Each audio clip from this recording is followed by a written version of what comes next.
Good evening students. இது வந்து அடுத்த லெசனோட கண்டினியூவேஷன். நான் 10th வந்து ஒரு லெசன் முடிச்சிட்டேன் இல்லையா? இப்போ அடுத்த லெசன் வந்து என்ன அப்படின்னா ரிலேட்டட் இதே வந்து நம்ம பார்த்துடலாம். ஓகேவா? பிளட். இந்த blood is and main circulatory medium. ஏன்னா நான் ஹார்ட் இந்த இதில் ஸ்டாப் பண்ணியிருப்பேன். ஸோ அதோட கண்டினியூவேஷன் இது. ஓகேவா?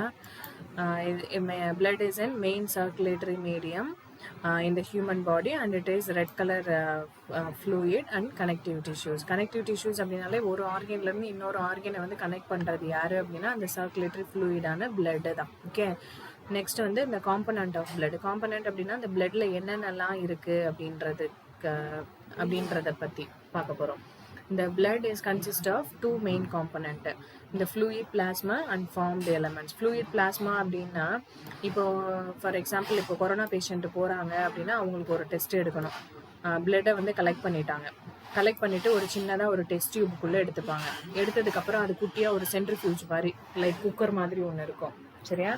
அந்த அந்த குக்கர்லேயும் ஒவ்வொரு ஹோல் இருக்கும். அந்த ஒரு ஹோலில் வந்து அந்த டெஸ்ட் டியூப்ல பிளட் எடுத்திருக்காங்க இல்லையா, அதை வந்து உள்ள இது பண்ணிட்டு ரொட்டேட் பண்ணோம் அப்படின்னா கிரைண்டர் மாதிரியே ரொட்டேட் ஆகும். அப்படி ரொட்டேட் ஆகும்போது ஃபார்ம்டு எலமெண்ட்ஸ் வந்து என்ன ஆகும் அப்படின்னா கீழே வந்துடும். பிளாஸ்மா ஒரு மாதிரி ஒரு லைட் எல்லோயிஷ் ஃப்ளூயிட் வந்து மேலே வந்து ஸ்டாக்னன்ட் ஆகும்.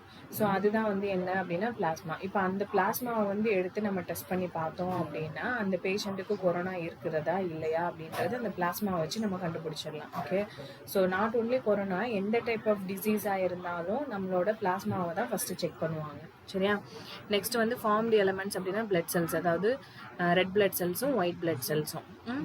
ஸோ நெக்ஸ்ட் வந்து பிளாஸ்மா. இந்த plasma is slightly alkaline containing non cellular substance. ஒரு செல்லுமே ப்ரெசென்ட்டாக இருக்காது. அதுதான் வந்து non cellular substance which constitute about 55% of blood. சரியா? இதை நோட் பண்ணிக்கோங்க, இம்பார்ட்டன்ட் ஒன்று. Organic substance like protein, glucose, urea, enzymes, hormones and vitamins and minerals are present in the plasma. So name the component of plasma ன்னு கேட்பாங்க. இது வந்து important 2 mark question. சரியா? So இது ஃபுல்லுமே நீங்கள் எழுதிக்கோ. நான் ஃபுல்லாமே மார்க் பண்ணிடுறேன், நோட் பண்ணிக்கோங்க. ஸோ நெக்ஸ்ட் வந்து ஃபார்ம்டு எலமெண்ட்ஸ் ஆஃப் பிளட். இந்த பிளட் கார்பசெல்ஸ் அப்படின்னாலே என்னென்னா செல்லு. கார்பசெல்ஸ் அப்படின்னா செல்லு. 3 டைப் இருக்குது. சரியா? Red bloods, RBC, WBC and platelets. RBC அப்படின்னா தெரியும், red colour pigment. White blood செல்ஸுக்கு வந்து கலர்டு பிக்மெண்ட் இருக்காது. தென் பிளேட்லெட்ஸ் தான் வந்து த்ராம்போசைட்ஸ் இதெல்லாம் எங்கே வரும் அப்படின்னா பிளேட்லெட்டில் வந்து அந்த ஈஸ்னோஃபில்லு, பேசோஃபில்லு, நியூட்ரோஃபில்லு இதெல்லாம் வரும். த்ராம்போசைட் வந்து என்னென்னா டிஃப்ரெண்ட் கேட்டகரி. இப்போ ஒருத்தவங்களுக்கு வந்து அடிபட்டுருச்சு, ரத்தம் வருது அப்படின்னா அந்த ரத்தம் வர்றது வந்து அப்படியே ஸ்டாப் ஆகும் இல்லையா? அது எதனால் அப்படின்னா அந்த த்ராம்போசைட்னால தான். அந்த கிளம்ப் ஆகிடும்ல, ரத்தம் கட்டிக்கும்ல, அதுதான் வந்து த்ராம்போசைட் ஆக்ஷனால் வர்றது. ஓகே, ஸோ நெக்ஸ்ட் வந்து red blood corpuscles. They are the most abundant cells in the human body. யார் அப்படின்னா ஆர்பிசிஸ். ஃபஸ்ட்டு பாயிண்ட்டை நோட் பண்ணிக்கோங்க, they are most abundant cells in the human body. Second point வந்து இந்த RBC are formed in the bone marrow. Bone marrow அப்படின்னா இப்போ non veg சாப்பிட்றவங்களுக்குலாம் தெரியும், அந்த போன் இப்படி கீழே தட்டிட்டு இப்படி உரியும் போது ஒரு ப்ரௌன் கலர் டிஷ்யூ மாதிரி வரும் இல்லையா? அதுதான் வந்து என்ன அப்படின்னா போன் மேரோ. ஸோ அந்த போன் மேரோ தான் வந்து எதுக்கு ஹெல்ப்ஃபுல்லாக இருக்கும் அப்படின்னா ஆர்பிசி ஃபார்ம் ஆகிறதுக்கு ஹெல்ப்ஃபுல்லாக இருக்கும். ஸோ நெக்ஸ்ட் வந்து என்னன்னா the RBC impart the red color to the blood due to the presence of respiratory pigment hemoglobin. So அந்த ரெட் கலர் பிக்மெண்ட் எதுக்காக வந்தது, எதனால் வந்தது அப்படின்னா பிகாஸ் ஆஃப் ரெஸ்பிரேட்டரி பிக்மெண்ட். அதுதான் வந்து ஹீமோக்ளோபின். இந்த ஹீமோக்ளோபின் தான் வந்து அந்த ரெட் கலர் இதுக்கு காரணம். Next matured mammalian RBC do not have any cell organelles and nucleus. So mature அப்படின்னா அடல்ட் ஒன்றுக்கு. ஓகே, ஸோ அந்த அடல்ட் ஒன்றுக்கு வந்து என்ன இருக்காது அப்படின்னா நியூக்ளியஸ் வந்து இருக்காது. நெக்ஸ்ட் வந்து they are biconcave and disk shaped.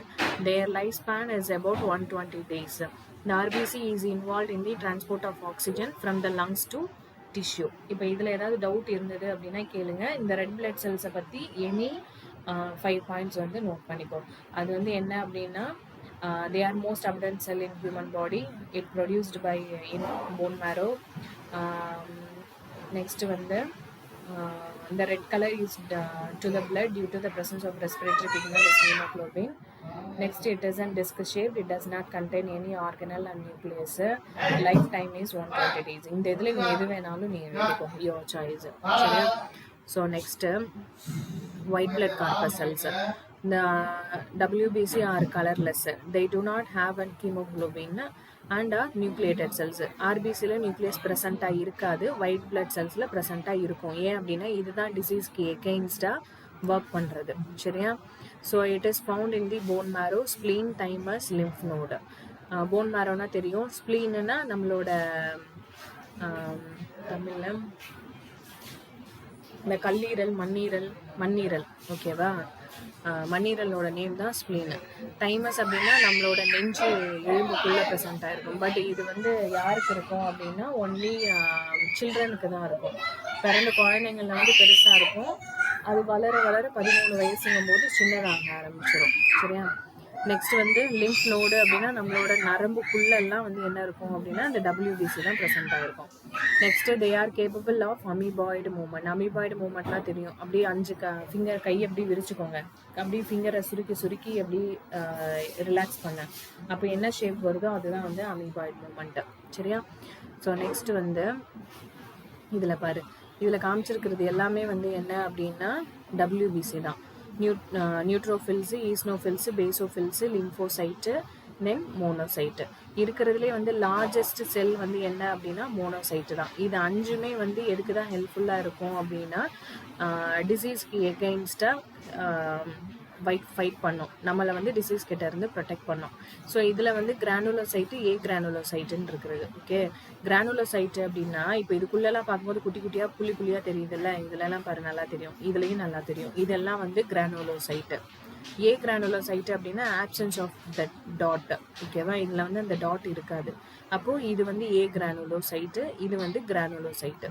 சரியா? ஸோ இதில் பாரு, granulocyte, they contain granules in their cytoplasm. Their nucleus is irregular or lobed. Lobed அப்படின்னா என்ன அப்படின்னா இங்கே பாரு 1 2 3 இது ரெண்டுக்கும் ஒரு ஜாயினிங் இருக்கும், இதுதான் வந்து லோப்டு.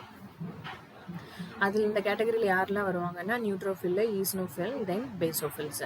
நியூட்ரோஃபில்ஸ் பாரு, they are large in size and have 2 to 7 lobe nucleus.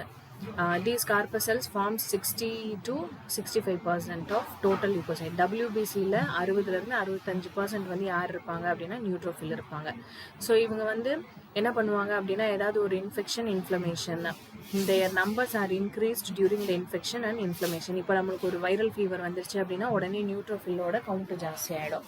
இல்லைன்னா ஏதாவது ஒரு இடத்துல வந்து வீங்கி இருக்கு அப்படின்னாலும் நியூட்ரோஃபில்லோட கவுண்ட் வந்து ஜாஸ்தியாக ஆரம்பிச்சிடும். அப்போ ஈஸியாக வந்து நம்மளால் என்ன பண்ண முடியும் அப்படின்னா இவங்களுக்கு வந்து வைரல் இன்ஃபெக்ஷனோ இல்லைன்னா எங்கேயோ உடம்புல ஒரு இடத்துல ஸ்வெல்லிங், இன்ஃப்ளமேஷன் இருக்குன்றதை நம்ம கண்டுபிடிக்க முடியும். சரியா? நெக்ஸ்ட் வந்து ஈஸ்னோஃபில்.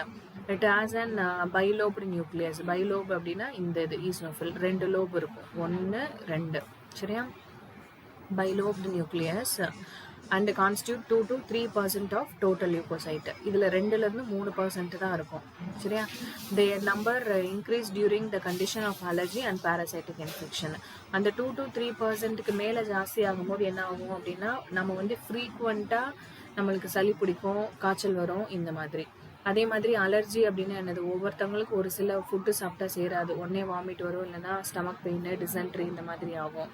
தென் அதே மாதிரி பேராசைட்டிக் இன்ஃபெக்ஷன் அப்படின்னா இப்போ கொசு கடிச்சிருச்சு அப்படின்னா ஒவ்வொருத்தவங்களுக்கு என்ன ஆகும், லைட்டாக சொரிஞ்சு விட்டாங்க அப்படின்னா அது உடம்பு ஃபுல்லாக பொறியாக வந்துடும். தென் அது அப்படியே கொப்பில் மாதிரி பெருசாகிடும் இல்லையா, அதெல்லாம் வந்து பேராசைட்டிக் இன்ஃபெக்ஷன். யாருனால வரும் அப்படின்னா இந்த ஈஸ்னோஃபிலோட அமௌண்ட் வந்து அந்த 3%க்கு மேலே இருக்கும்போது அந்த பர்சனுக்கு வரும். சரியா?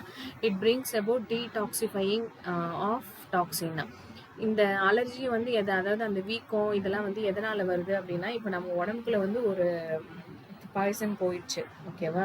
அந்த பாய்சன் போனதுக்கப்புறம் அந்த 3%க்கு மேலே இன்க்ரீஸ் ஆகிருக்க பாய்சனோட பாடி வந்து என்ன பண்ணும் அப்படின்னா அந்த பாய்சனை கூட வந்து ரொம்ப ஃபைட் பண்ணுறதுனால தான் வந்து அந்த ஸ்வெல்லிங்கும் அந்த அலர்ஜியும் ஃபார்ம் ஆகுது. இதுவே வந்து நம்மளுக்கு 3% தான் இருக்குது, 3க்கு மேலே போகலை அப்படின்னா நம்மளுக்கு கொசு கடிச்சாலும் ஒன்றும் ஆகாது, எந்த ஃபுட்டு சாப்பிட்டாலும் ஒன்றும் ஆகாது. சரியா? நெக்ஸ்ட் வந்து பேசோஃபில்ஸ். இந்த basophils are basophils have lobed nucleus. They form 0.5 to 1% the total leukocyte. They release the chemicals during the process of inflammation. பேசோஃபில் எவ்வளோ இருக்கும் அப்படின்னா பிளட்ல 0.5 to 1% தான் இருக்கும். இது எப்போ ரிலீஸ் ஆகும் அப்படின்னா நமக்கு எங்கேயாவது அடிபட்டு வீக்கம் இருக்கும் போது அந்த வீக்கத்தை சரி பண்ணுறதுக்காக அந்த பேசோஃபில்ஸ் வந்து அந்த இடத்த வந்து ரீச் பண்ணும். சரியா? நெக்ஸ்ட் வந்து ஏ கிரானுலோசைட். ஏ கிரானுலோசைட் அப்படின்னால என்ன பார்த்தோம்? அந்த புள்ளி இல்லாதது பார்த்தோம் இல்லையா? அதில் வந்து லிம்போசைட் 1, மோனோசைட் 1. lymphocyte பாருங்க. These are about 20 to 25% of total leukocyte. They produce antibodies during bacterial and viral infection. இப்போ இந்த கொரோனா வைரஸ் இருக்கு இல்லையா, அந்த பேஷண்ட்டுக்கெல்லாம் வந்து எவ்வளோ இருக்கும் அப்படின்னா இந்த 20 to 25% மட்டும் இருக்காது, 50%க்கு மேலே இருக்கும். ஸோ அப்படி இருக்கும்போது தான் என்ன அப்படின்னா அந்த கொரோனா வைரஸ்க்கு எகெயின்ஸ்டான ஆன்டிபாடிஸ், அதாவது அதை எதிர்க்கிறதுக்கான ஒரு பொருளை வந்து இந்த லிம்போசைட் தான் வந்து செக்ரேட் பண்ணும். சரியா? ஸோ அதாவது antibody is nothing but it is an chemical component or it is an chemical protein which helps to eliminate that disease causing agent. சரியா? நெக்ஸ்ட் வந்து monocyte. They are the largest of leucocyte and are amoeboid in shape. These cells forms 5 to 6% of total leukocyte. They are phagocytic and unhealthy bacteria. Phagocyte அப்படின்னாலே என்னது? செல் eating செல்ஸ்ன்னு last year சொல்லியிருக்கேன். ஒரு செல்லை இன்னொரு செல்லை eat பண்ணும்.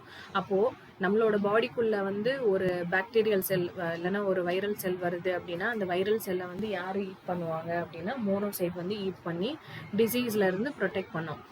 Engulf அப்படின்னாலும் swallowing முழுங்குறது அப்படின்னாலும் ஒரே மீனிங் தான். சரியா? நெக்ஸ்ட் வந்து பிளட் பிளேட்லெட்ஸ் ஆர் த்ராம்போசைட். த்ராம்போசைட் அப்படின்னா என்ன சொன்னேன்? இந்த பிளட் கிளாட்டிங் ஃபேக்டரில் பிளட் கிளம்ப் ஆகிறதுக்கான ஆக்ஷனை வந்து யார் ஃபார்ம் பண்ணுவாங்க அப்படின்னா அந்த த்ராம்போசைட் தான் ஃபார்ம் பண்ணும். These are the small and colorless. They do not have the nucleus. There are about 250,000 to 4 lakhs platelets per cubic millimeter of blood. The lifespan of platelets is 8 to 10 days. They play an important role in the clotting of blood. அதை note பண்ணிக்கோங்க. The platelets forms a clot at the site of the injury and prevent the blood loss. இப்போ எங்கேயாவது ஒரு wound form ஆயிடுச்சு அப்படின்னா இல்லைன்னா open woundல இருந்தது அப்படின்னா அந்த ஓப்பன் woundல வந்து யார் டெபாசிட் ஆவாங்க அப்படின்னா இந்த த்ராம்போசைட் வந்து டெபாசிட் ஆகி ஒரு கிளம்பிங் ஒரு பால் லைக் ஸ்ட்ரக்சரை வந்து ஃபைப்ரினோஜனை அந்த இடத்துல ஃபார்ம் பண்ணிடும். அது ஃபார்ம் பண்ணுச்சு அப்படின்னா மறுபடியும் ஃபர்தர் ப்ளீடிங்கை வந்து ஸ்டாப் பண்ணலாம். சரியா?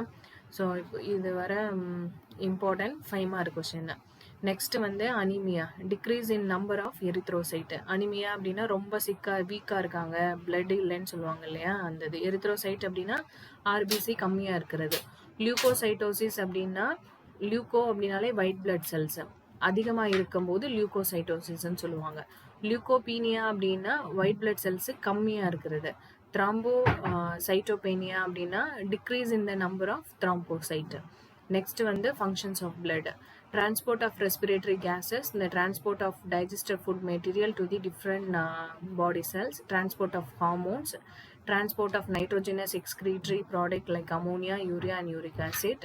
It is involved in the protection of body and defense against disease. இந்த ஒரு பாயிண்ட் யார் வருவாங்க அப்படின்னா WBC வருவாங்க. சரியா? ஸோ நெக்ஸ்ட் வந்து it act as an buffer and also help in the regulation of pH and body temperature. Buffer அப்படின்னாலே வந்து ஒரு பேலன்ஸை வந்து மெயின்டைன் பண்ணணும். அதாவது ஹை பிபி இருக்கும்போது அதை வந்து மாடரேட் நார்மல் கொண்டு வரணும், ரொம்ப லோ பிபியில் இருக்கும்போது அதே நார்மல் பிபி கொண்டு வரணும். அதுதான் பஃபர். பஃபர் ஆல்ரெடி அந்த ஆஸ்மாசிஸ் ப்ராசஸ் படிச்சிருப்போம்ல, இந்த fluid moves in the higher concentration to lower concentration படிச்சிருப்போம். அப்படி இன்னொரு ஆப்போசிட் வந்து இந்த fluid moves the lower concentration to higher concentration படிச்சிருப்போம் இல்லையா, அதுதான் வந்து buffer system. It maintain the proper water balance in the body. So இது வந்து இம்பார்ட்டன்ட் 5 மார்க் கொஷின். இது வரை அப்படியே நோட் பண்ணிடுங்க. மற்றது வந்து நெக்ஸ்ட் கிளாஸில் நான் கண்டினியூ பண்ணுறேன். ஏதாவது டவுட் இருந்ததுன்னா மெசேஜ் பண்ணுறேன்.